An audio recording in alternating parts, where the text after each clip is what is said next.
మార్కెట్లో ఇన్వెస్ట్ చేసి మీ డబ్బులు డబుల్ చేసుకోవాలనుకుంటున్నారా? సుందరరామిరెడ్డి గారి సెమినార్ కి అటెండ్ అవ్వండి. నమస్తే, welcome back to Suman TV. Present మనతో పాటు ఉన్నారు స్టాక్ మార్కెట్ అనలిస్ట్ సుందరరామిరెడ్డి గారు. నమస్తే సార్. నమస్తే అండి. సార్, ఎలాన్ మస్క్ చెందిన స్పేస్ ఎక్స్ ఐపీఓ మరి అమెరికాలో స్టార్ట్ అవ్వబోతుందని కొన్ని ఆర్టికల్స్ అయితే రావడం చూసాము. మరి ఏంటంటే దీనివల్ల నష్టాలు ఏంటి, దీని లక్ష్యం ఏంటి అంటే అసలు? బేసికల్గా వరల్డ్లోని one of the biggest startup IPO అంటే ఇదేనండి. అండ్ ఆల్మోస్ట్ దీని వాల్యుయేషన్ 1.5 ట్రిలియన్ నుంచి 2 ట్రిలియన్ దాకా ఎక్స్పెక్ట్ చేస్తున్నారు. అండ్ ఇండియన్ కరెన్సీ చెప్పాలంటే 170 లక్షల కోట్లు వాల్యుయేషన్. అండ్ ఐపీఓ కూడా లేదు, ఆల్మోస్ట్ 7 లక్షల కోట్లు మనీ కలెక్ట్ చేస్తున్నారు పబ్లిక్ దగ్గర నుంచి. అండ్ హిస్టరీలోనే one of the biggest IPO అనమాట ఇది. ఓకే, అండ్ తెలుసు ఆ బిజినెస్ మోడల్ చాలా రిస్కీ బిజినెస్ మోడల్. అంటే వాళ్ళకి రెగ్యులర్గా మిగతా బిజినెస్ మోడల్ లాగా కాదు, ఎందుకంటే పెద్ద పెద్ద ఫెయిల్యూర్స్ ఎక్కువ అయిపోద్ది, కాస్ట్ ఎక్కువ అవుతుంటుంది అనమాట వాళ్ళకి. అందుకని అందరూ రకాల ఇన్వెస్టర్స్కి సూట్ అయ్యే టైప్ కాదనమాట ఇది ఎన్ని శాటిలైట్స్ లాంచ్ చేశారు అంటే ఎంత తీసుకెళ్తున్నారు, గవర్నమెంట్ కంట్రోల్స్లో ఉంటాయి. అందుకని బిజినెస్ మోడల్ అంత ప్రెడిక్టబుల్ మోడల్ అయితే కాదు. అండ్ రెండోది, ఈవెన్ మెటా వచ్చినప్పుడు కూడా ఐపీఓకి ఇంతకన్నా పెద్ద న్యూస్ క్రియేట్ చేసింది ఆ టైంలో. అంటే స్టాక్ లిస్ట్ అయిన తర్వాత 50% డ్రాప్ అయింది.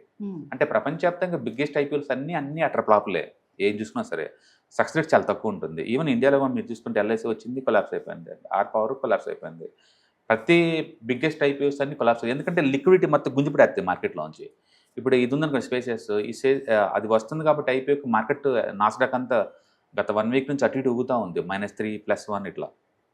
ఎందుకంటే వాళ్ళ 7 లక్షల కోట్లు కలెక్ట్ చేస్తారు పబ్లిక్ దగ్గర నుంచి. సో ఎంచక్క ప్రమోటర్లు అందరూ ఏం చేస్తారంటే ఇప్పుడు దాకా ఈ పేపర్ వాల్యుయేషన్ కథ రియల్గా మనీ మార్చుకొని వాళ్ళందరూ జంప్ అవుతారు, ఇంకా రిటైల్ అయితే ట్రాప్ అవుతూ ఉంటారు అనమాట. అందుకని ఈ పెద్ద పెద్ద ఐపీఓస్కి అప్లై చేసుకోవడం అంత అవసరం అంటే వాల్యుయేషన్ పరంగా అంత వర్త్ కాదండి, చాలా ఎక్స్పెన్సివ్ అన్నీ. అండ్ టూ మచ్ లిక్విడిటీని మొత్తాన్ని గుంజేస్తుంది. అండ్ దీనివల్ల ఏంటంటే మార్కెట్ కూడా సైడ్ ఎఫెక్ట్స్ ఎక్కువ వస్తాయి. ఈవెన్ మార్కెట్ నాస్డాక్ ఒక 5 to 10% డ్రాప్ అయిన ఇప్పటి నుంచి పెద్ద ఆశ్చర్యం కాదు ఇటు నుంచి, ఎందుకంటే ఇలాంటి కంపెనీస్ 3 లైన్లో ఉంది ఐపీఎస్ రావడానికి. వాటికి మొత్తం మనీ ఎక్కడ నుంచి వస్తుంది, ఉన్న పొజిషన్స్ క్లోజ్ చేస్తేనే కదా. అందుకని మార్కెట్ మీద ప్రెజర్ ఎక్కువ ఉంటుంది అనమాట ఇది. But one of the biggest IPO 7 లక్షల కోట్లు ఒక కంపెనీ కలెక్ట్ చేయడం అనేది. అండ్ వాల్యుయేషన్ కూడా 1.5 ట్రిలియన్ నుంచి 2 ట్రిలియన్స్ వరకు. అంటే ప్రపంచం ఈగర్గా వెయిట్ చేస్తుంది ఇది లిస్టింగ్ ఎలా అవుతుంది, లిస్టింగ్ అయిన తర్వాత పర్ఫార్మెన్స్ ఎలా ఉంటుంది అని. బట్ బిగ్గెస్ట్ ఐపీఓస్ అన్నీ కూడా ఈవెన్ మెటా వచ్చినా కూడా అది కూడా 50% డ్రాప్ అయింది వచ్చిన తర్వాత. అండ్ ఇది కూడా అంత హరీబరీ కొనాల్సిన అవసరం లేదన్నమాట. అంటే రిటైలర్ ఇన్వెస్టర్స్కి మరి ఇది ఏమన్నా ఆఫర్ అని అనుకోవచ్చు? ఫస్ట్ ఆఫ్ ఆల్ ఇండియా సంబంధం లేదు, నాస్డాక్లో లిస్ట్ అవుతున్న కంపెనీ. ఇండియా వాళ్ళు ఇండియా నుంచి అప్లై చేసుకోవాలంటే అది కుదరదు. ఆల్రెడీ ఉన్న S&P 500లో కానీ లేదా నాస్డాక్ 100లో కానీ ఈ స్టాక్ అప్పుడే చేరదు, టైం పడుతుంది.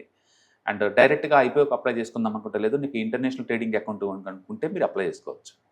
రెండోది, ఆర్బీఐ అలౌ చేసిన రూట్ ఉంటుంది, 2.5 lakh దాకా అప్లై చేసుకోవచ్చు, వయా విత్ గిఫ్ట్ సిటీ ద్వారా అప్లై చేసుకోవచ్చు.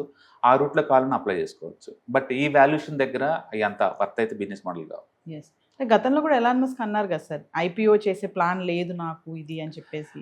బేసికల్గా ఏ కంపెనీ సరే ప్రపంచంలో రిచెస్ట్ పర్సన్స్లో ఉన్న గొప్పతనం ఏంటంటే వాళ్ళందరూ 99% స్టాక్ మార్కెట్ మీద డబ్బులు సంపాదించిన వాళ్ళు.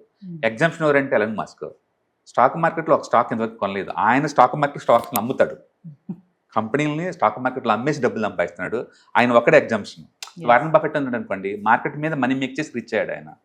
బట్ ఎలాన్ మస్క్ ₹1 కూడా స్టాక్ మార్కెట్లో పెట్టలేదు, ఆయనే కంపెనీని స్టాక్ మార్కెట్ అమ్మి డబ్బులు సంపాదిస్తున్నాడు. ఆయనలోని గొప్పతనం అది. అందుకని స్టాక్ మార్కెట్ని ఆయన ఎఫెక్ట్ చేయలేవు, ఆయన ఇన్కమ్ని ఎఫెక్ట్ చేయలేవు అనమాట. మిగతా వాళ్ళ మనీ అంతా స్టాక్ మార్కెట్ బేస్గా తీసుకుని అటు ఇటు అవుతూ ఉంటుంది. And it's extraordinary gut feeling అండి ఆయన.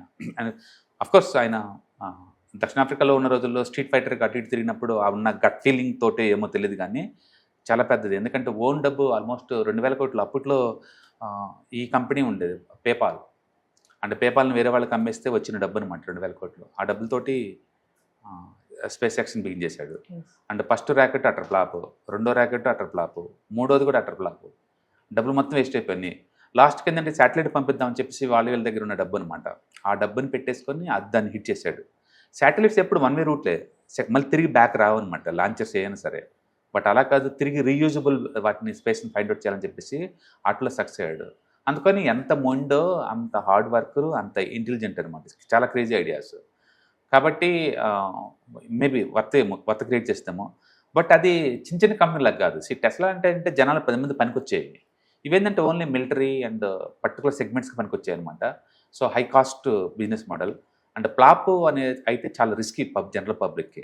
అతనంటే ఇండివిజువల్ కాబట్టి ఇట్స్ ఓకే అనమాట, అతను ఇండివిజువల్ కంపెనీ కాబట్టి. బట్ ఇప్పటి నుంచి అది ఇండివిజువల్ కాదు, it's a public limited company. ఆ సైజు మీద చాలా ఎక్కువ మంది ఇన్ఫ్లుయెన్స్ చేస్తూ ఉంటుంది అనమాట. బట్ ఒక అంతరిక్ష సప్లై చేసే కంపెనీస్ ఇలా స్టాక్ మార్కెట్ లిస్ట్ అవుతాయని మనం కలగడ ఊహించలేము.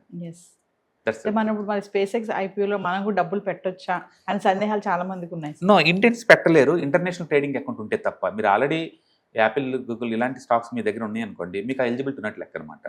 కొన్ని ఉన్నాయి ఇండియన్స్ యాప్లు కూడా, ఐసిఐసిఐ డైరెక్టర్ల దగ్గర ఇంటర్నేషనల్ ఇన్వెస్ట్మెంట్ చేసుకోవచ్చు. అండ్ ఐఎన్డి మనీలో ఉంది, కొన్ని ఉన్నాయి యాపిల్ ద్వారా. వాటి ద్వారా నువ్వు ఆల్రెడీ అంటే మీకు ఇంటర్నేషనల్ ట్రేడింగ్ అకౌంట్ కనుక ఉంటే అప్లై చేసుకోవచ్చు ఆ రూట్లో. లేదా ఆర్బీఐ అలో చేసిన రిమిటెన్స్ ఇది స్కీమ్ ఉంటుంది కదా, దాని ద్వారా కూడా 2.5 కోట్ల వరకు అప్లై చేసుకోవచ్చు. వయా విత్ గిఫ్ట్ సిటీ ద్వారా అప్లై చేసుకోవచ్చు. నా క్వశ్చన్ ఏంటంటే, అంత పెద్ద ఐపీఓస్కి అది ఎక్కువసార్లు ప్రాబిలిటీ ఫ్లాప్ అవడానికి ఎక్కువ ఛాన్స్ ఉంది. పెద్ద ఐపీఓస్ అన్ని అలానే ఉంటాయి కాబట్టి ఎందుకు అప్లై చేసుకోవటం? అంత అంత అంత వర్త్ అయితే కాదు. రెండోది, ఇండియాలోనే బోల్డెన్ కీలో ఉన్నాయి. అండ్ ఆ కంపెనీ యాక్చువల్ బిజినెస్ మోడల్ కూడా చిన్న వాళ్ళకి అంత ఈజీగా అర్థం కాదు. వాళ్ళకి మనీ ఎలా వస్తుంది, ఎలా స్పెండ్ చేస్తారనేది. ఎందుకంటే రెగ్యులర్ బిజినెస్ మోడల్ కాదు, చాలా యూనిక్ బిజినెస్ మోడల్ కదా అది. అది గవర్నమెంట్ దగ్గర నుంచి డబ్బు రావాలి, అంటే ప్రైవేట్ కంపెనీ శాటిలైట్స్ లాంచ్ చేస్తే డబ్బు రావాలి. అది కష్టం అనమాట మిగతా వాళ్ళకి. అందుకని అది లాంగ్ టర్మ్ పాయింట్ ఆఫ్ లో సక్సెస్ అయ్యే బదులు అది ఫ్లాప్ అవడానికి ప్రాబిలిటీస్ ఎక్కువ ఉన్న బిజినెస్ మోడల్ అయింది.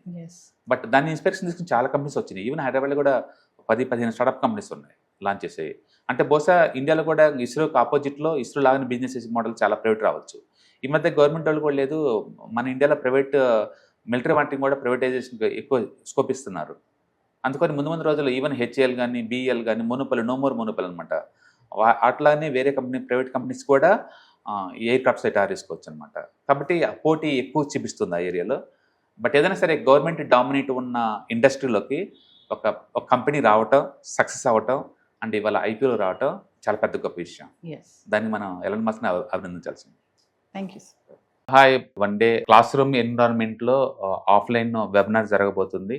అండ్ ఇంట్రెస్ట్ ఉన్న పార్టిసిపెంట్స్ ఈ కింద స్కూల్ అవుతున్న నెంబర్కి రింగ్ చేసుకొని సీట్ బుక్ చేసుకోండి. దీంట్లో ETFs, index funds and mutual funds మీద completely and hand holding experience మీకు ప్రొవైడ్ చేయబడుతుంది.